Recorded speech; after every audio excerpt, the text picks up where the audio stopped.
Assalamu alaikum and very good morning. Today I will teach you one of the most important topic of chapter number 4, structure of molecules, right? And that is what are polar and non-polar covalent bonds.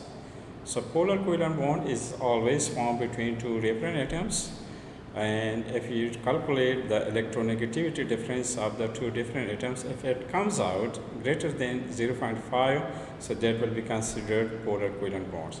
So a polar covalent bond is formed between two different atoms having electronegativity difference greater than 0.5, so that will be polar covalent bond. For examples, HCl, HBr, H2 and H3, all these are polar covalent compounds because all these have polar covalent bonds.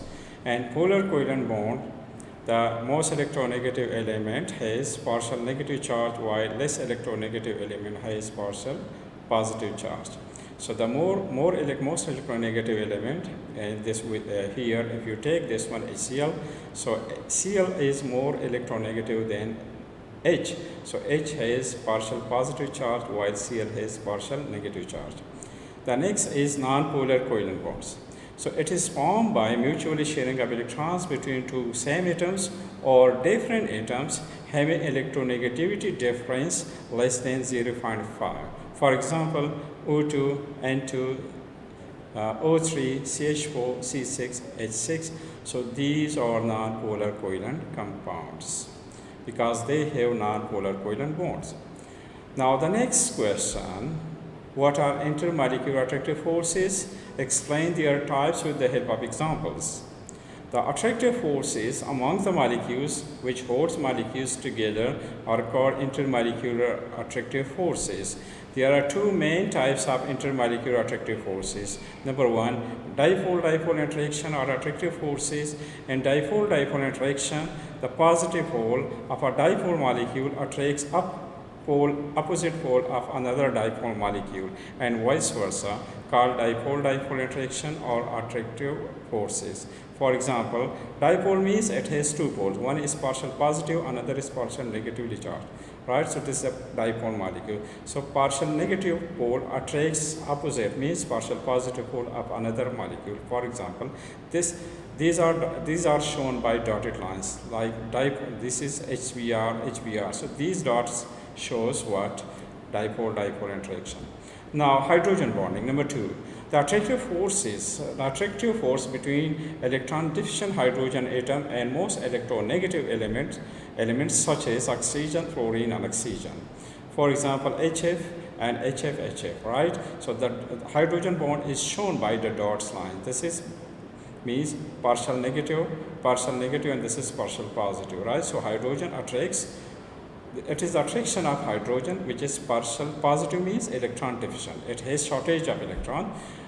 So with most electronegative elements such as oxygen, fluorine and nitrogen.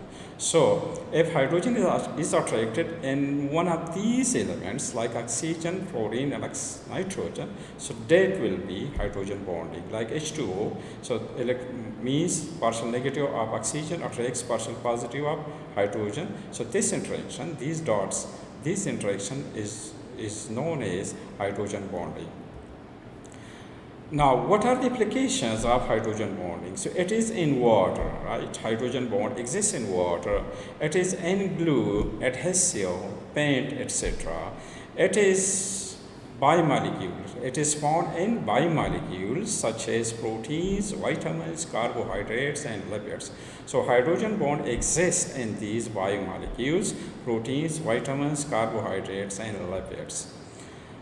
Another important question of this one, what are the properties or characteristics of ionic and covalent compounds?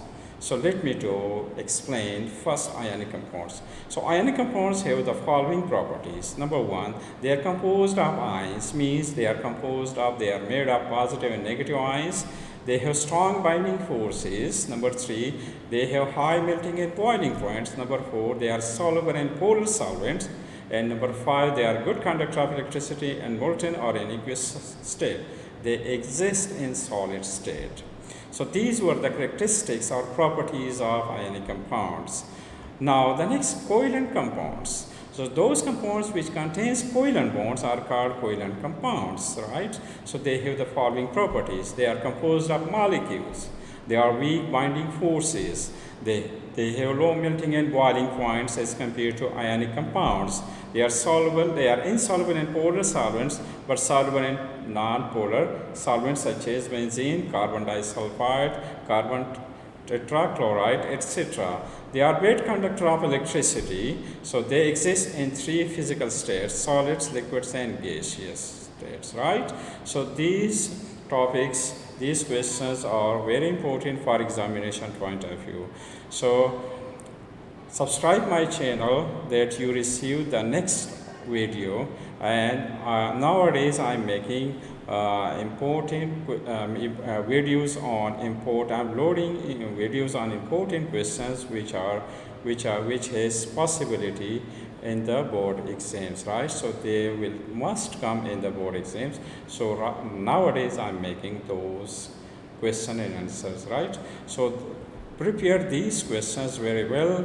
Let me summarize again. What are polar and non-polar covalent bonds? This is very, very important. So first, polar covalent bond, give examples. Non-polar covalent bond, give examples, right? Then what are intermolecular attractive forces? Explain there are two main types of intermolecular attractive forces. So I have explained dipole interaction. Dipole means two poles. One molecule, the molecule will have two poles. One is positive, partial positive, another is partial negative, right? And the second one is hydrogen bonding, and you have to define and give at least one examples. I have given two examples. Now, what are the uses of hydrogen bonding? I have also mentioned in this one, in water, in glue, adhesive, band, etc., and biomolecules such as proteins, vitamins, carbohydrates, lipids, etc. The other important questions, you will see this question in the past board papers, right? What are the characteristics of ionic compounds or covalent compounds? So these have the following properties. 6 properties I have mentioned here for ionic compounds, and 6 properties I have mentioned for covalent compounds. So thanks for watching my YouTube channel Chemistry with GS. So subscribe my channel, give comments, and put the like button, and also give me comments, and subscribe that you receive the next very important questions video that I am going to upload. Thanks for watching. Allah Hafiz.